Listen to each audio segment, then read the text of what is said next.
Então, eu estou trazendo para vocês o seguinte, poderia ser o curso, talvez, que você fala, esse é o curso ideal para matar, porque método teológico, coisa chata, né? Mas não, porque nós estamos aqui comprometidos com esse Deus que se revela na palavra, comprometidos em estudar com seriedade a palavra de Deus e comprometidos em conhecer profundamente o Deus que se revela. E ele é digno de ser adorado, de ser conhecido e de ser exaltado. Eu gosto de falar sobre esse tema do conhecimento de Deus, citando um exemplo. A ilustração do cruzeiro marítimo é a seguinte. Uma pessoa, ela estava num cruzeiro marítimo. E ela ganhou o direito, né, o ticket para ir num cruzeiro marítimo. Mas nunca tinha ido em um, né? Então ela decidiu, era uma pessoa que não tinha condição financeira de comprar também. E ela ganhou, ficou muito grata, muito feliz, né? Mas aí ela falou, já sei, eu ganhei isso, né? Mas eu tenho que ser precavido. Chega lá, é tudo muito caro, né? Então qual foi a ideia da pessoa? Ela abasteceu uma mochila com farofa, né? Com as coisas nossas, né? Abasteceu lá com sanduíche, suco, café, chá, não sei. Fez que mais que dava para pôr lá dentro, gente? Empadão goiano, não sei, colocou um monte de coisa lá, né? Aí abasteceu, pamonha, não sei. Aí foi abastecendo. Pô, se tivesse assim, até eu queria. Aí ele abasteceu lá com o que ele tinha e tal. E ele falou, deve dar, né? Só que ele calculou errado. O cruzeiro marítimo durou uma semana. E na metade do cruzeiro marítimo, deu um problema. Acabou tudo. E aí ele começou a passar aperto, Quem já sentiu uma situação assim, né? Passar aperto, né? Falei, e agora? Calculei errado. Né? Então ele ficou nessa situação. E aí o que acontece? Mas ele não perdeu a pose, entendeu?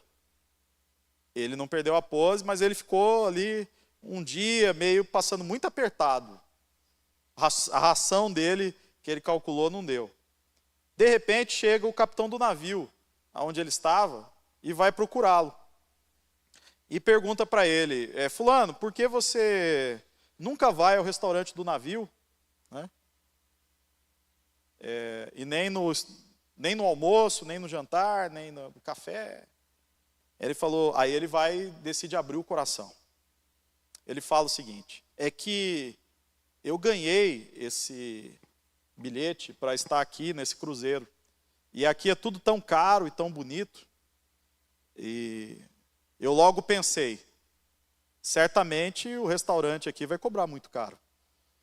Né? Então eu fiz o seguinte, eu preparei algumas provisões que eu imaginei que daria, né, a viagem, mas eu acho que eu estava com o cálculo errado e acabou tudo. E agora eu estou na metade da viagem e não tenho mais nada. E eu confesso que também não tenho recurso nenhum. Aí o capitão do navio falou, você nunca viajou num cruzeiro, né? Ele falou, não. Aí ele falou, deixa eu ver o seu bilhete. Aí ele mostrou para ele que estava escrito no bilhete, né? All in. Né? Tudo incluso. Tudo incluso. Aí ele disse para ele assim, todos os dias você podia ter ido para o restaurante do navio, tomado café, né? Ter almoçado, tomado café da tarde, ter jantado. E se você quisesse algo a mais, estava incluso. No serviço de bordo ia te servir no seu quarto. Aí ele falando assim, aí ele caiu a ficha, né, de que ele estava no cruzeiro, mas ele não tinha conhecimento para desfrutar daquela informação e daquelas benesses. Aí responde sua pergunta. Por que precisa conhecer a palavra para ter uma vida santa, piedosa e correta? Porque senão eu vou ter todas as bênçãos das regiões celestiais que meu Pai me deu em Cristo, não é isso? Mas eu, por ignorância delas, não as desfrutarei. E aí eu vou perder o que estava incluso. Por isso que Deuteronômio 29 diz, as coisas encobertas pertencem ao Senhor nosso Deus, porém as reveladas nos pertencem a nós e aos nossos filhos, para sempre, para que cumpramos todas as palavras dessa lei. O que eu estou dizendo Conhecer a palavra de Deus é um meio necessário. Por quê? Porque Deus pode... Por exemplo, minha avó era analfabeta. Minha avó foi alfabetizada com uma Bíblia. E ela foi alfabetizada com uma Bíblia por milagre. Ela estava num cemitério, deram um livro da capa preta para ela, aí acharam que minha avó era bruxa. Porque minha avó estava com o livro da capa preta à noite no cemitério, né? Ela tinha perdido 2 filhos com a diferença de 1 ano de idade, quando completaram 7 anos. Morreu o primeiro, tétano. Foi jogar bola, pisou num prego. Tinha 7 anos. Né? O outro tinha 6. Quando ele completou 7 anos, na data do aniversário, ele foi comer manga, alguma coisa, e tomar banho de rio. Deu congestão e morreu. Quando os 2 filhos completaram exatamente 7 anos, os 2 morreram. Minha avó desarticulou e foi andar na beira do cemitério, usando preto, na zona rural, entendeu? E aí, ainda deram um livro da capa preta para ela. Né? Só que aí ela começou a ler o livro da capa preta. Esse livro era a Bíblia Sagrada. E aí, meus irmãos, a fé vem pelo ouvir e ouvir a palavra de Deus. Ela lendo a palavra de Deus, ela terminou de se alfabetizar lendo a Bíblia. Não é isso? Agora, pastor que não estudasse para conversar com minha avó para ver. Ninguém passava minha avó para trás. Ela conhecia a palavra. Então, conhecer a palavra faz toda a diferença. Por quê? Porque senão é aquela pessoa, eu comparo isso com a despensa. Sabe a despensa de uma casa? A despensa onde a gente guarda os alimentos? Uma pessoa que tem pouca coisa na despensa vai ter pouca opção para cozinhar. Não é isso? Né? Uma pessoa que tem uma despensa mais cheia, o que vai acontecer? Tem mais ideias, mais opções. Não é assim? Imagina uma pessoa que na despensa da alma dela só tem João 3,16. Entendeu? Deus vai usar João 3,16. Por quê? O que tem lá, meu irmão?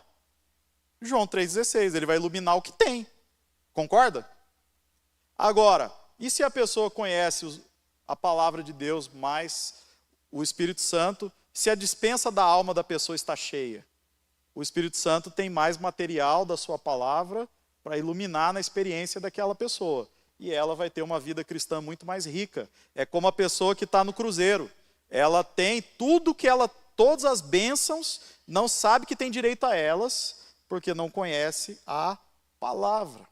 Então, nós podemos conhecer a palavra. Tem uma doutrina, quem aborda essa doutrina é o Wayne Grudem. Chama perfectibilidade, um nome feio, mas a ideia é ótima. O que ele está querendo dizer é perpetuidade, eu acho. Agora, depois eu acho o nome. Esquece o nome, guarda o conceito. A ideia desse conceito é o seguinte: todo crente genuíno pode ter o conhecimento essencial da palavra de Deus lendo a Bíblia. Mas ele precisa fazer o quê? Ler a Bíblia. Então, a questão é, para entender o que é essencial, Deus já deu à igreja, no sacerdócio universal dos crentes, o essencial lendo a Bíblia. Mas você tem que ler e estudar a Bíblia. Do contrário, aí eu estou em desobediência ao mandamento, não devo esperar que ele me abençoe. No caso da irmã, talvez Deus transbordou aonde lhe faltou, mas não é o caso dela ter o recurso para fazer. Agora, o marmanjo, que tem todos os recursos, não fazer, sendo que Deus lhe deu todos os recursos, aí ele não vai tratar igual essa irmã piedosa. Entendeu ou não? Porque Deus, dentro do que cada um recebeu, vai cobrar de cada um de nós. O Spurgeon, ele tinha uma palavra que é a seguinte: existem Bíblias em casa que elas estão tão empoeiradas que dá para escrever condenação com os próprios dedos. Pesado, hein? Então, o que ele está querendo dizer é o seguinte: que muita gente tem 2, 3, 4 Bíblias em casa e não lê nenhuma, não estuda nenhuma. E hoje, gente, até Bíblia em áudio tem. Então, nós não temos desculpa para não conhecer esse Deus, não amar a palavra. Vocês estão aqui fazendo isso, porque amam a Deus, amam a palavra. Então, isso é uma evidência de que nós estamos amando e buscando esse Deus. E outra, se você foi chamado a liderar, Deus vai pedir de você um pouquinho a mais. Porque Ele não está pensando só em você. Ele está pensando em todos aqueles que ele pretende abençoar através de você. Então, se Deus te chamou para exercer liderança na igreja, em qualquer área, ele vai exigir um pouco mais de você, porque ele quer abençoar um pouco mais através de você. Então, por isso que eu preciso me comprometer visceralmente com as coisas que Deus me confia. Amém?